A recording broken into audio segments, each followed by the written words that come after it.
we'll always look at setup and how we stand the golf ball. Now, your left hand here is an okay position, okay? Ideally, your fingers here underneath the grip will probably be more covered like so we shouldn't necessarily see them. They're a bit kind of this way, but they're certainly better than where they were sort of really creeping underneath like this and getting your palm sort of facing up. So just be aware of that grip. I don't think you've any in the positions there.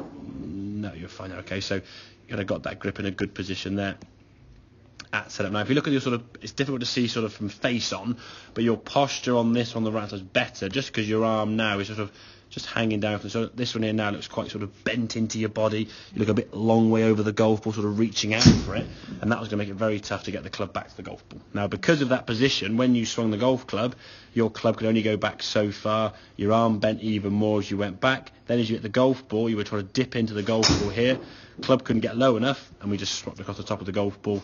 Arms all very close into the body, and then you can see your body sort of moving up and backwards now away from the shot. Sort of see your shadow moving there on the ground, moving in, okay, in that direction as you sort of swing through, trying to get underneath the ball and try and lean back kind of thing, okay? So that was part of the reason why we were missing the ball. Now, this setup's a lot better. What we're looking to try and create is kind of these two L positions, obviously reverse L in one case, as you go back. Now, this backswing is a good position in terms of the L. Arm's a little bit bent, but we're getting a bit of hinge there, which is great. Just the fact you're looking over here somewhere, and as we said, I think when you look this way, there's nothing specific you're looking at. You're just taking your eyes off what you're trying to hit. The ball is what we're trying to make contact with, okay?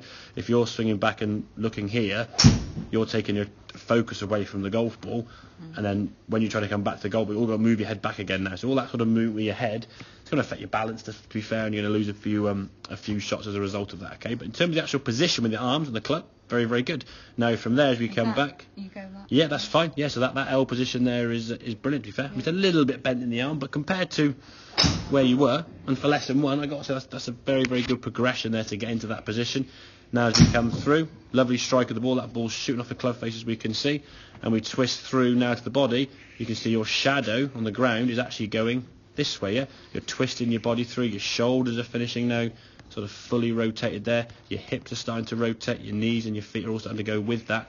Kind of, if I said you throw a ball underarm, you would just sort of turn and rotate to where you're throwing. You wouldn't throw it and kind of lean back or try to do something different or drop your head, for example. So the movement's a lot better from there, okay? Just got to be careful actually looking at the ball more often, not in the backswing, okay? So trying to correct that L to L. It's a little bit close at the moment there, but there's still some movement compared to this movement here now. I mean, it's just all kind of very armsy and just not much movement there. But to be fair, when you're making those swings in that one there, didn't really know what was supposed to be going anyway. You just sort of hit the ball naturally. And I always get people to do that just to kind of see what they do well anyway. There's always some things in people's swings they do naturally without being told to do it. So the least amount of things I can tell you in some ways, the better. So you go away today thinking, okay, right, my setup I've got to be careful of. A couple of checkpoints at setup. Obviously the distance from the ball, you sometimes got quite close and the club was quite upright, or quite a long way from the ball and you were stretching, and your left hand would sometimes fall for some reason underneath the grip. So make sure those hands are on the club with the thumbs positioned basically like that there, okay? The thumbs you can see now pointing kind of down the grip there to the club head. So that was kind of your setup thing, okay? And in terms of the swing, it's allowing your body to rotate by going L to L. So you're swinging the club into this position here.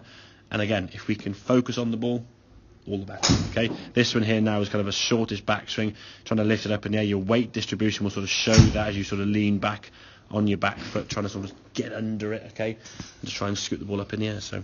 Okay, does that kind of make sense there on that there, okay? In terms of sort of the setup and a few tweaks and changes there. But setup for me, certainly for the first few lessons, are all about the sort of start positions with the grip, your body position. Because if you start off in the wrong position, you've got to make an adjustment, and then it's going to be very, very difficult at the goal. If I said hit a ball from over here now, sort of stretching out, you'd never hit it consistently, okay? If the ball was here between our feet, I couldn't do it. So getting in the right start position is going to give you the chance to hit the ball properly. Okay, okay? Yeah. Good.